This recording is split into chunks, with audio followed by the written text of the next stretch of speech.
Not enough people are talking about the undisputed top position on the team, so we'll do it today. Oh yeah, it's Locked On Horned Frogs.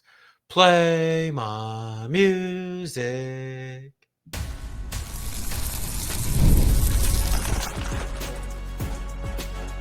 You are Locked On Horned Frogs, your daily podcast on the TCU Horned Frogs. Part of the Locked On Podcast Network, your team every day.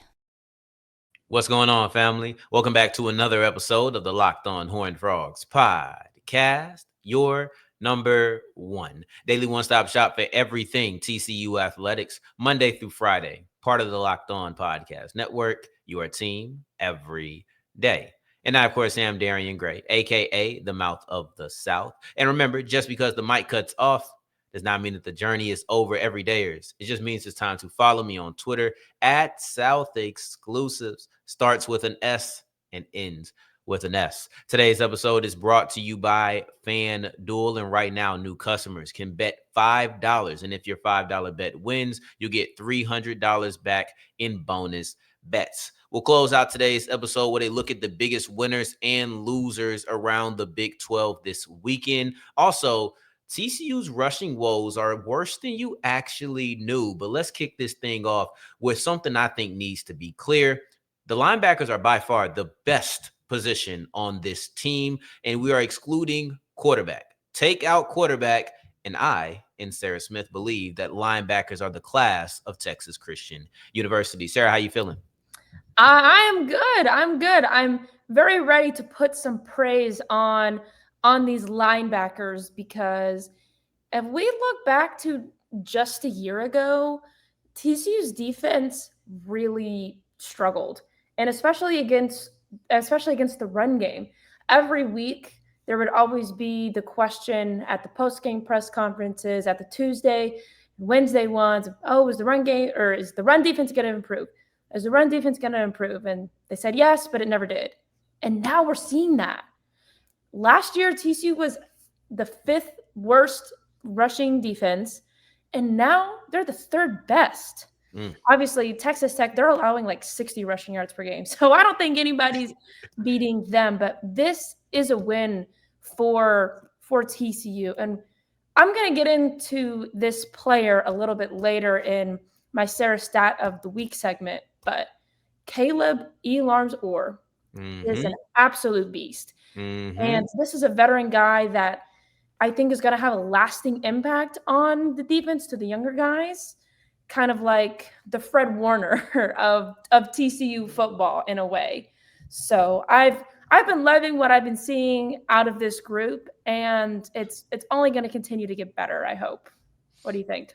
Yeah, so we talked about this before, and we're going to kind of rank what other positions that we like. But linebacker is the top group on this team, once again, excluding quarterback, just because we haven't seen really, it's just been the Josh Hoover show. So we're going to rank them as positions and have multiple. But when it comes to linebackers, the star is Kaleb Elarms-Orr. He transfers over this past season, and he's been a stud. And he's a guy who I could talk about at length every single day. I think that he's one of the stars on his team that is beginning to get his recognition, but I don't know if it still feels slightly delayed to me.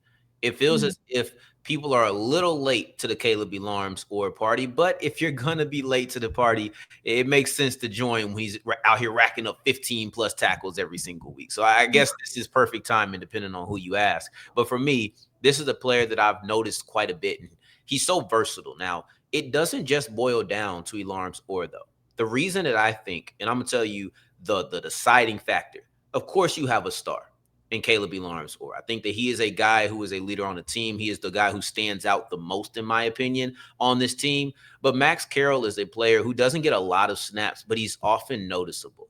He's a player who, when he's on the field, you see him flying around. He makes plays, but you obviously have Elarms-Orr and Nnamdi Obiazor who are ahead of him. the fact that you have a player like Max Carroll who doesn't see the field all of the time, but makes an impact in the limited amount of snaps that he gets is the reason that I have this position as the best on the team. You have a little bit of depth here that we've actually seen. So if you have to lose Elarms or you have to use or lose Obiizor, you feel like you can go to Max Carroll and still get a lot of production. I think that this is a really talented player that really exemplifies how talented that this room is.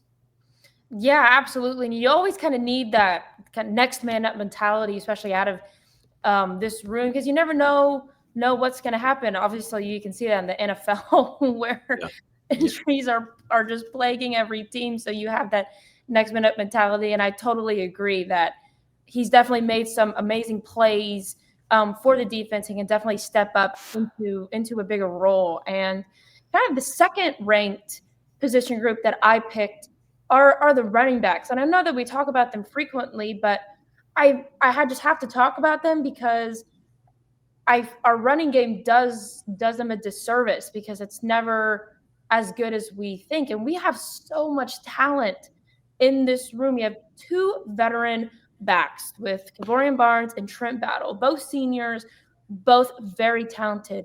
And we also have Jeremy Payne, who's just a sophomore. He was already making meaningful plays as a freshman last year, and now we can see how he's continuing to grow under these talented players. I hope that this TCU team can really figure it out on how to make this work because this is a team that would be unstoppable, in my opinion, if the run game got going, because it's not that we don't have great running backs. They're right in front of our face. But for some reason, it's not clicking. Yeah, no, I look at it and I'm like, man, this room is so talented. This actually makes segment 2 way more interesting. I'm really excited to hear what you have to say because I think maybe second week in a row that the stat of the week is related to the running game. So I'm really interested to see what direction it is that you go in segment 2. My second position group is the safeties. And this was really tough. It was between the safeties and who my third place position will be. But when it came to the safeties, Jamel Johnson is a semifinalist for the Thorpe Award, and that was probably the thing that pushed it over the top. I think you have two difference makers in that room. You have Bud Clark, who is a difference maker, but I feel like he's been overshadowed by Jamel Johnson this year. It feels like Johnson makes plays close to the line of scrimmage. He flies around, whether he's already close to the box or if he's coming down from deep safety and crashing. I see Jamel Johnson everywhere. He also makes plays in the secondary and pass coverage. I don't want to just boil him down to being a run and hit safety. I don't want to do that to him. I think that he's shown growth. He's also had turnovers, right? You didn't see all these interceptions from Johnson in the previous seasons, right? Like this is a player who I think has taken a step up, and he's next to Bud Clark, who's going to hear his name called in the NFL draft. I think both Clark and Johnson have kind of suffered from some unfortunate circumstances where they've just been close to plays that I don't think were always on them. The safety group is weird where it feels like they make as many impact plays as they also have struggles at times. But I think that still, with that being said, this is the second best position on this team. I know. And I was also debating about putting safeties on my list, but my gut told me that I knew who you were probably going to bring them up. I feel like Bud Clark, just a quick note on Bud Clark, I feel like he's been at TCU for 20 years almost. Every time that he gets an interception or a pick six, it puts me back into my living room in 2022 when he got that magical pick six against Michigan. I know everyone likes to troll TCU fans and, oh, that's your Super Bowl or whatever. And I'm like, yeah, duh. Right. This guy, he is a crazy player. And I think the fact that he has stayed with TCU throughout everything, he's seen the team at its best and its worst. And he's been such a leader for this safety room. And I think his leadership is really, really paying off. And so I've loved what he's done. And Jamel Johnson is really just a beast. And I think he's taken some notes from Bud Clark as well, both crazy in the secondary. And my third ranked team is the wide receiver room. And Mm. you might think that's a basic answer, but Mm. TCU lost its 3 best receivers last year with Savion Williams, JP Richardson, and Jack Mesh. All left and graduated. 2 of them playing in the NFL. Shout out to Savion for getting his first NFL touchdown for the Green Bay Packers. But I there saw were that was a good play too. questions. There were a lot of questions about, who's going to fill these shoes, and is our pass game going to be as dynamic as it was last season? And I'm really impressed from what I've seen from everyone. I know I've made jokes about, Manchak needs to put the gloves on, but this is still a guy that can make plays. And Eric McAllister has just been a dog this season. I think last season his impact might have gotten overshadowed just because that wide receiver room was so talented. And now he has his chance to really showcase his athleticism and what he's able to do and the plays he's able to make and his speed. So I'm really loving what I'm seeing from this unprecedented wide receiver room. And I'm glad that they've been able to fill in the shoes that were left when those 3 main guys left last season. Yeah, I don't think that it's a basic answer at all. It's actually the same one that I have. I also think that I have them at number 3, and I'll speak down and try to speak up again. But the lull from Manjack that he's going through right now kind of feels like he's being a little bit phased out as well. He didn't really have much activity in the last 2 weeks. That's what made me put them in number 3, because it felt like, man, Jack was making plays. Dwyer was making plays early in the season. Now you have Everhart who's coming in making some plays, but you also had Small making plays. It felt like the depth of wide receiver was too much. But I went ahead and went with the safety room at number 2 because I felt like both Johnson and Clark have made impact plays more regularly. Mm-hmm. Maybe it's because it's only 2 of them, so it's less.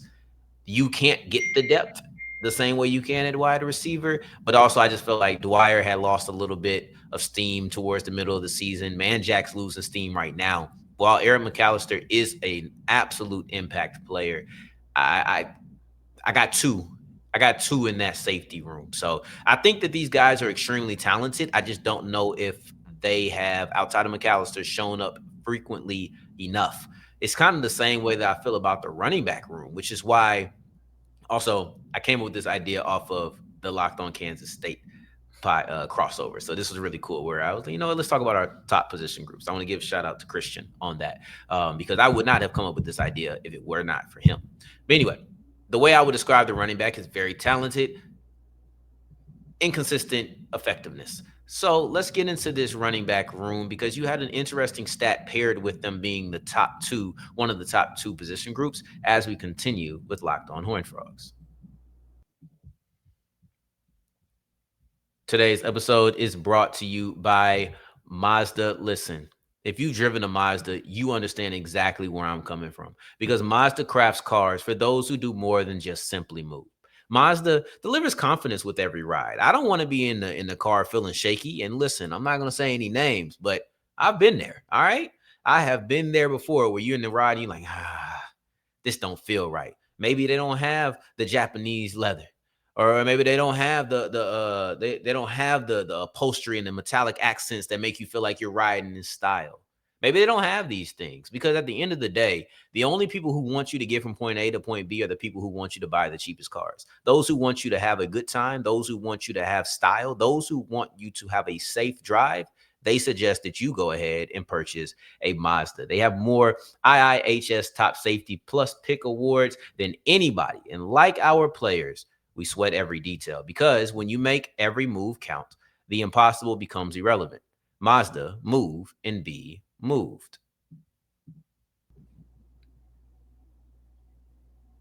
As we continue rolling on today's episode of Locked On Horned Frogs, I appreciate you for making this your first listen of the day every day. For your second listen, make sure you're checking out the Locked On Big 12 show with Drake, breaking down everything around this beautiful conference of ours, including what teams are most likely to make the playoffs.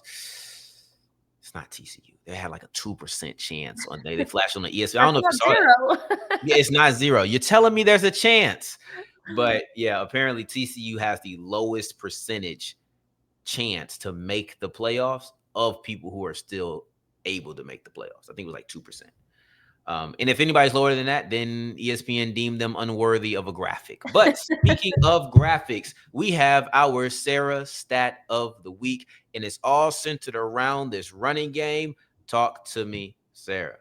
So my stat of the week is the fact that we had 96 rushing yards against West Virginia. You might look at this and be like, well, that's not that bad. Well, let me explain why this is bad. West Virginia is has the second worst rushing defense in the Big 12.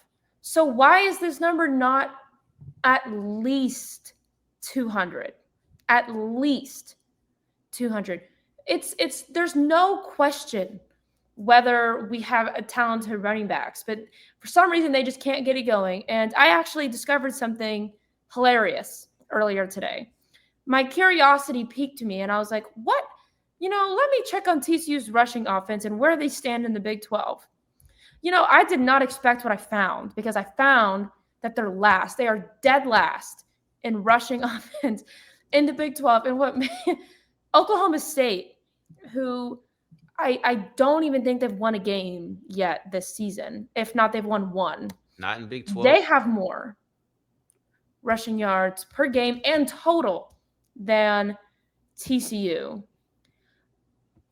Now, let me add this. One thing that I think makes this a little bit more disappointing is TCU is also very low in rushing attempts. So if you go to TCU's rushing attempts, they're 14th in the conference. And that, to me, is unacceptable. I think that there's two games in which you couldn't run the football. Against Arizona State, you were in it, you just abandoned it because, quite frankly, you couldn't run. And I've made my peace with that decision. I don't love it, but I've made my peace with the decision that the offense just wasn't able to run the football versus Arizona State, so they stopped doing it. Anyway, like I said, I've made my peace. But against Kansas State, you did get beat pretty badly to the point where you had to stop running the ball at some point. And it sucks because you was running the ball very well against Kansas State. Kevorian Barnes had a bounce back game. I think he struggled in his first matchup coming back against Colorado. But then against Kansas State, you saw him running the ball very well. TCU just ended up getting blown out. But the fact that the Frogs don't run the ball more, I think is also just as much of a problem, because as you mentioned earlier, second best position group in your eyes on this team, yet you're not able to run the football. That's one, I think you don't do it enough. Two, you've also had some injuries on that offensive line that make it much more difficult to run the ball. I don't want to ignore that, but I think those two things go into play, and they're way more of the reason that the Frogs are at the bottom of the Big 12 in rushing yards, as opposed to an untalented backfield. Yeah, and here's a conversation that I think this would, how we put Sonny Dykes on the hot seat? Let's put Kendal Briles on the hot seat. I think this could be, come on, Sarah. This could be a conversation of, an opening segment for next week. But I have so many words about the way that he runs TCU's offense that I would be going on for way too long in my Sarah stat of the week. We got time. We already talked about Kaleb Elarms-Orr and how much of a monster he is. You give us the words. I want to know what is the opinion on Kendal Briles. You think he should be on the hot seat? You think he's on Carolina Reaper? I've been Carolina Reaper for a while on Kendal Briles. I do think I speak for a lot of TCU fans when I say this. Mm-hmm. I don't know how many more times I can watch him call screen passes that actually become negative yardage or nothing at all. I don't know how many times I can see him just get abandoning the run game. I just, like you were saying, is just wild. That's just a horrible decision when you have talent. I think that's how your players are going to end up hitting the transfer portal. I'm worried about Jeremy Payne leaving, and that's going to be a problem.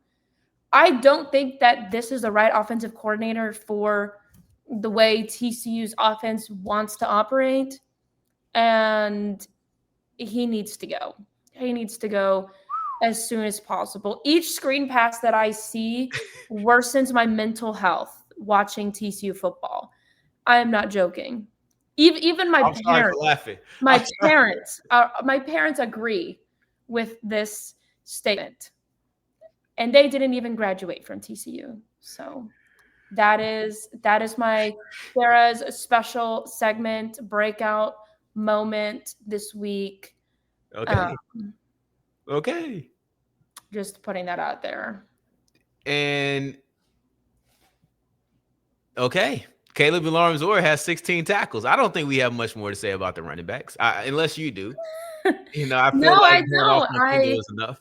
I don't. I was Kaleb. He's actually first in the Big 12 Mhm. for linebackers with six, and he is seventh nationally. This is just he is insane for TCU, and I'm glad that he did not leave us because he's a force to be reckoned with, and he leads the Big 12 with 80 total tackles and 4 sacks. So he definitely deserves his flowers as a powerhouse for our defense. And we talked about how much of a star he is. We talked about how impactful that he is. To me, Kaleb Elarms-Orr is a player who can be a multi-dimensional threat, right? And I Mhm. meant to say, I'm glad you said that, because I meant to say he transferred in 2023. I think I actually accidentally earlier in the episode said he transferred in last season, but I meant to say 2023. But I think that he's a player who, if you want him to rush the passer, gets that done. And there was a play against West Virginia where it doesn't go in as a sack because I think it was going to be a draw play, but there was absolutely no chance that Scotty Fox had to get away from Kaleb Elarms-Orr. He shot the gap beautifully. He's really a good pass rusher. He just also knows how to flow sideline to sideline because that's what he does best. But he's a player who you rush him, you can have him play back. I think he has the speed to spy. I don't feel like I see it from him a lot over these last couple weeks. But when you had Kevin Jennings and you had Sam Levitt and you have these players, it was Elarms-Orr who was bringing down the quarterback. He's athletic, and I love my linebackers to be able to blitz because the more athletic that these quarterbacks get, the harder it's going to be for these defensive linemen. And I know we have more athletic edge rushers as well. I get that. But at the end of the day, from a pure agility standpoint, the better matchup is the linebacker. I think that the linebacker matches up from an agility and physicality standpoint when rushing. If it's just a foot race, of course you want to get a DB. But most times you're going to have a guy coming off the edge who's going to be able to deal with that quick movement from your quarterbacks or your opposing quarterbacks. It's a linebacker, and it's specifically a linebacker that's like Kaleb Elarms-Orr. I think that this guy is extremely talented. But moving forward, we're going to get into the biggest winners and losers and possibly an honorable mention. Depends on how much time we have. But Sarah's coming off the top rope all day long. Jesus, I like it. I like it. Carolina Reaper on Kendal Briles. Well, you know what? I'm going to go Carolina Reaper on Peloton. Well, actually, no, I'm actually quite mild on Peloton. And I'll tell you why as we continue with Locked On Horned Frogs. Today's episode is brought to you by Peloton, and Peloton is shaping the future of fitness with the brand new Peloton Cross Training Tread Plus, powered by Peloton IQ. It's their most advanced equipment yet, designed to give you real-time guidance and endless ways to move. Whether you're running or lifting or cross-training with your favorite instructors. I said I was Carolina Reaper, more like this is Carolina Reaper. It's on fire, it's hot, but I am very mild. There is no hot seat when it comes to this. They help me make sure my form is right, because if you're not performing with the right form, then you're putting yourself in danger to hurt yourself, and then you can't perform. So what's the point? Peloton wants to make sure that you're getting the right gains and getting them the right way. And I love how the Peloton IQ system offers real-time strength coaching that, like I said, tracks your reps and also corrects your form. And the personalized class recommendations keep you engaged and get you to workout that's tailored to your vibe and energy. So let yourself run, lift, flex, and push forward. Explore the new Peloton Cross Training Plus Tread Plus today at onepeloton.com. As we continue rolling and wrap up today's episode of Locked On Horned Frogs, I appreciate you for making this your first listen of the day every day, making all the way to segment 3, and I thank you 2 times for that. Biggest winners and losers. Sarah, you want to start off with your winner or your loser? I'll follow suit with whichever one you want to take it. You know what? Let's end on a high note. Okay. So I'm gonna start with my loser, and Colorado is my loser. Colorado. 53-7 loss. They had Deion Sanders in the press conference saying that he hasn't been whooped this bad since his mama did it when he was a child. And it wasn't that long ago where he was complaining about losing to TCU, claiming he has the better team. So what's going on, Dion, Coach Prime? Well, they said that they have the book out on Colorado. This is something we talked about in the Big 12 group chat, but I did find it actually quite hilarious that a 3-5 team believes that the book is now out on them. It was something funny. The Buffs host and I, we joked about it, we laughed about it, but it is kind of funny that they blitzed the crap out of Colorado last week, and they end up getting blown out. They did give them an old-fashioned whipping, but yeah, this is one of the biggest losers. They probably had the biggest margin of loss as well. Yeah, and just a quick point out, Colorado had a stunning 38 rushing yards. And to tell the audience, how many, unless you watched that game, you probably know the answer. But if you didn't, I would like the audience to think about how many rushing yards Utah had in this game. I'll give you 1 second to think about it. Okay, and now I'm going to tell you 422. Wow. 422 rushing yards against Colorado. Really? That's crazy. The Buffs are my biggest loser, and I'm not sorry. Looking at it now. God, you had 150 from the quarterback, 145 more from a running back, 58 yards on 2 carries from Nate Johnson. It's ugly. They had 38 rushing yards. 38. And Utah had at least 3 carries of more than 38. Gosh. Anyway, my biggest loser is Arizona State. I'm going to keep it simple. You already had 1 loss, and now you have 2. And I think that at this rate, it doesn't completely disqualify you from making into Arlington and being in the Big 12 championship, but it makes it much more difficult. And you lost to Houston. And Houston is a team that has 1 loss. So now you would have to beat them in a tiebreaker. And when it comes to Arizona State, I actually think they're extremely talented. I like this team a lot. But they've lost to Houston a week after beating Texas Tech.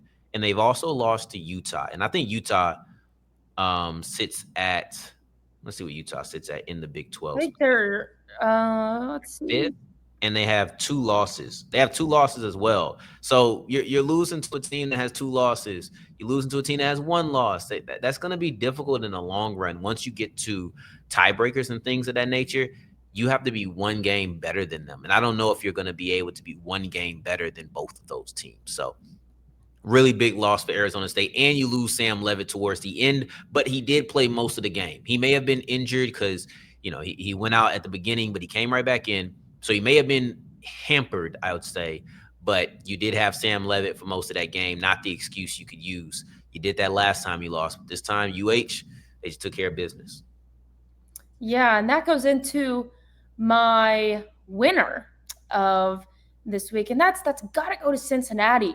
They are still undefeated in the Big 12. I expect and hope to see this team in the Big 12 championship, but they absolutely stomped on Baylor. I was watching that game, and I was just like, what is happening?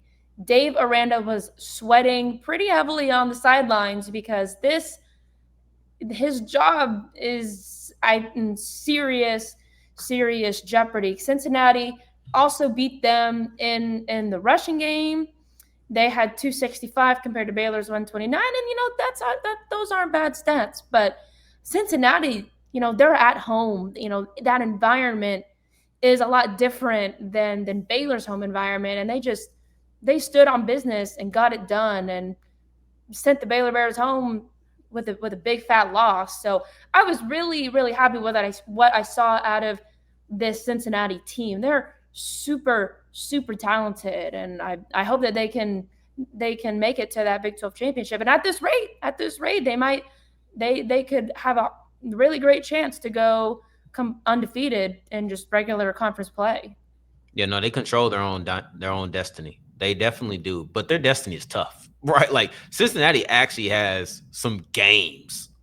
They got Utah this week, and then they have Arizona next week. I like Arizona more than some people. I think that's going to be a tough, gritty game, but I think they pull that out. But you got Utah. Shout out to College Game Day going out to that night game. Then you have BYU in 2 weeks. So it's going to be a grueling schedule. And then they have TCU as well. But there's going to be a grueling schedule for Cincinnati. But I think you're 100% right. They continue to do it every single week. Every single week, they get it done. Biggest surprise, in my opinion, in this conference. I'm going to wrap up with though. Third Ward, all right? All my people in Third Ward are going to show me some love. I think that is the biggest winner in the Big 12 this week. Also, Parker's going to show me some love, host of Locked On Cougs, my guy. And can't wait for that crossover, by the way, Parker. But this is a team that he has been talking about all year long. And this was the first time that really got the opportunity to show who they could be. I think that has had some moments, but what's the game that you point to and say, yeah, they went ahead and they took care of business against a quality opponent? And I think this is finally the first time you could say it when they knocked off Arizona State. Because like I said, not everybody feels the way I feel about Arizona. Definitely not Oklahoma State. They lost to Texas Tech. They beat Colorado. Who cares? And when you look at these games, there was no statement. Finally has made a statement in the Big 12. For those who believe in them, believe in the quarterback, this was the game that you needed. You won a top 25 matchup over a team that has a really good quarterback, a team that is gritty, a team that can come back. They've been known to come back. TCU fans know all about that. But yeah, now you got West Virginia, UCF, TCU, and Baylor on the rest of your schedule. And quite frankly, I don't think that them going undefeated is really that crazy to imagine. If they go the rest of their season undefeated, they've already lost to Texas Tech.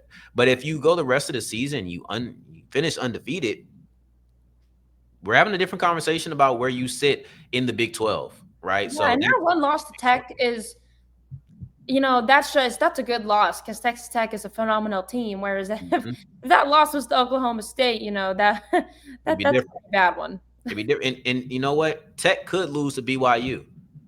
Tech could lose to BYU. I don't know what is out for the season now, so that's who's your backup in case Byron Morton goes down.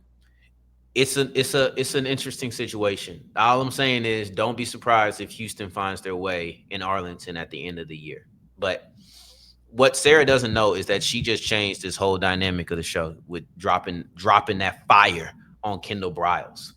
That was not supposed to be in the show, but now it's the headliner. Guess what? We are headlining with Sarah Smith says Kendal Briles must be fired and her mental health worsens every single week. I don't know if I can fit that in 100 characters, but I'll find a way to do it. And you'll find a way to be back here tomorrow and next week. In the meantime, in between time, until the next time that we hear each other, family, take care, stay blessed. Peace.